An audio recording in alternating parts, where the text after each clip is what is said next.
Hello, I'm Julia Fisher. Welcome to this week's edition of The Olive Tree, the programme that gives an insight into what life is like for both Arab or Palestinian Christians and Jewish believers in Jesus living in the Holy Land today. Those who study biblical prophecy often quote scriptures that refer to the return of the Jewish people from the nations of the world to live in Israel in the last days. Modern Israel has millions of people who have emigrated from the former Soviet Union, Ukraine, Europe, America, in fact, from the four corners of the earth. But what is it like to leave the country where you were born and start a new life? Hadassa Berne did just that. She's a young woman from Miami who was born into a secular Jewish family. Here she shares her story. So I started by asking her how aware she was of her Jewish roots when she was young. Not so much. Yes, I was aware of being Jewish, but we weren't traditional, just maybe once a year going to synagogue for a Passover, but that's about it. We just kept a very close-knit family, but we never really celebrated anything. It was just more of a cultural thing. So you grew up knowing you were Jewish, part of a wider Jewish community, but also very American. Yes. That would be a fair analysis of that. So you came to Israel as a young adult. Why did you decide to come when your life had been in America for all those years? Well, I've always wanted to live in Israel, but it was always like just a dream in the back of my head one day. If at all, it would turn into a reality. But my first trip here was in 2004 when I was 24, and I wanted to tour the land and came upon a group called Sarel, an organization that brings volunteers from the States and Europe all over to volunteer in Israel. And we did the army. I volunteered in the IDF for about 3 weeks, and I saw a little bit of life in Israel. We were in the desert, and I got just a little bit of a feel for what it's like to be a young adult in the army. And we also toured a lot in the land, and I really just fell in love with the land, and I said, I'm coming back. You know, when you go on vacation to countries or outside, you know that you're coming back home in about a week or two or a month or so.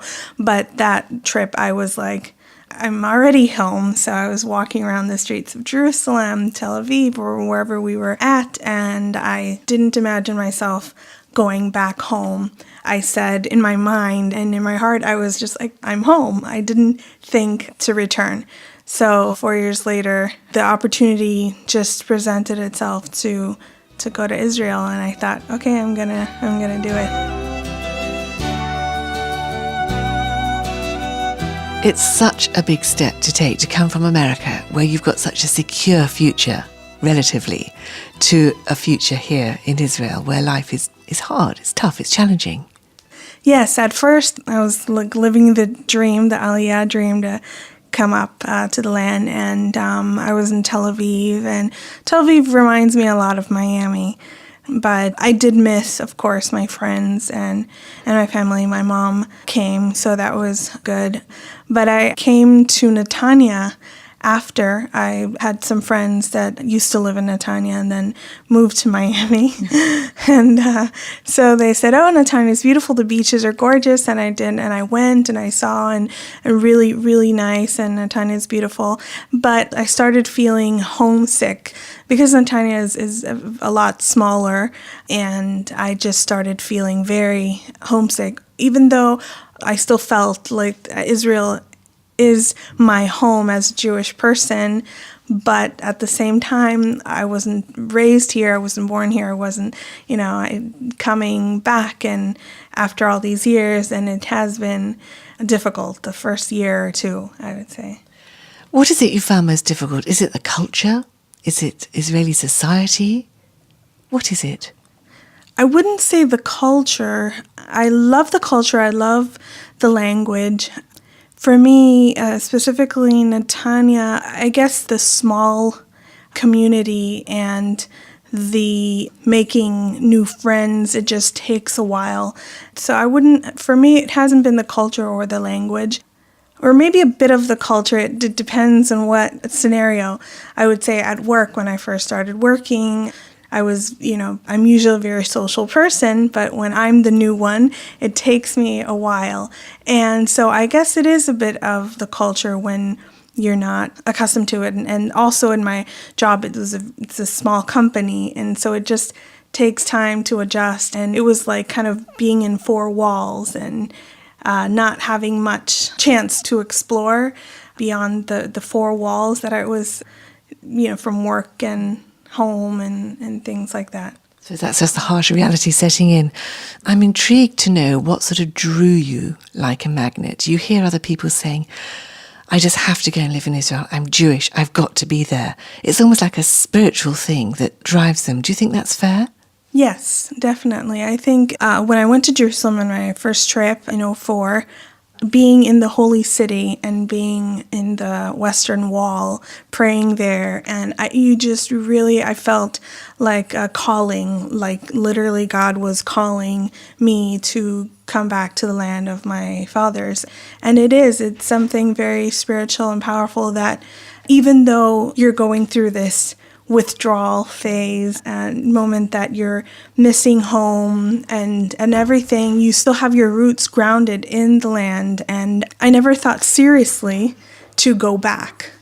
You have your thoughts of, I miss my friends and miss my comfort zone, but it was never a true serious thought in my head to just leave it all and go back, because you always have that hope of, okay, it wasn't our home for the past, for all my life, but now I know that my roots are here, and it will be better. During that time, I would speak to a lot of immigrants who have come throughout the years and have felt the same thing.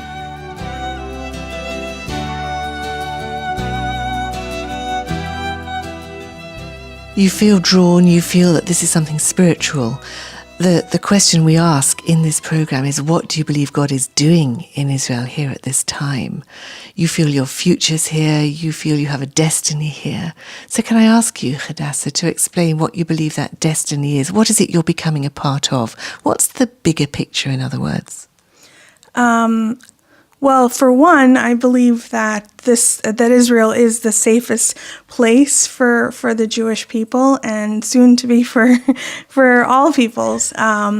But I do believe that that God will do something as far as revival in the land of Israel as never seen before. And I don't think it's a coincidence that all of these immigrants from the north, from Russia, from the United States, from South Africa, France, and all these countries are coming back to the land. And even though some of those countries, Ethiopia, are difficult, they live in difficult circumstances, but they also go through the withdrawal and the homesickness.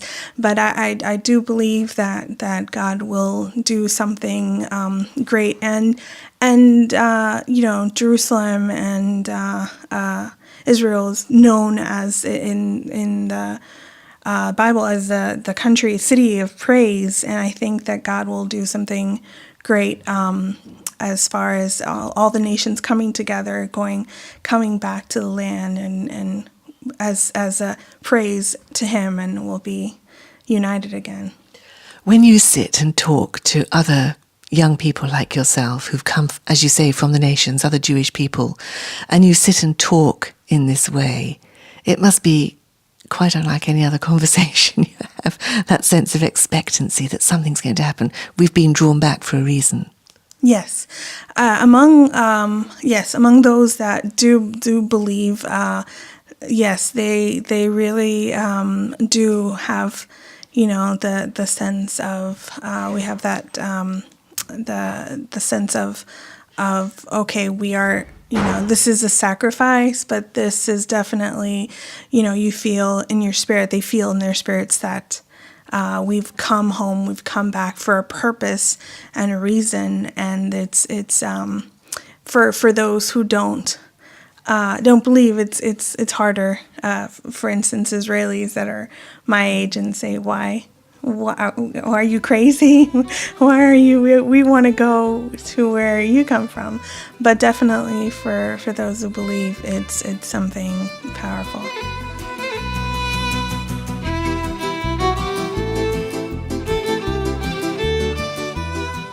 Can I just ask you, that you may not want to answer this, but are there any scriptures that mean a lot to you in particular, personally?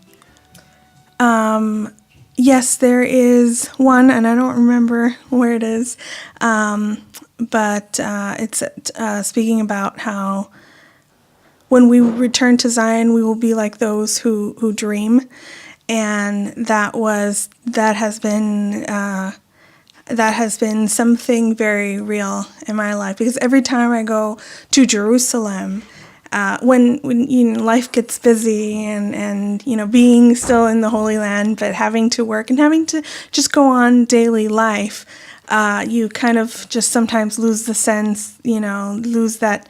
But when I go to Jerusalem just to be there a few days or one day, just going up to Jerusalem, that scripture comes alive again, and thinking of the Psalms of King David when he looked out on the mountains and he beheld the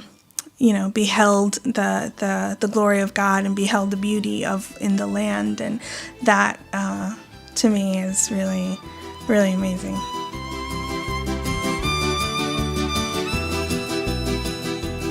Hadassa Berne, giving us an insight into the challenges facing young Jewish people who leave the country of their birth to live in Israel.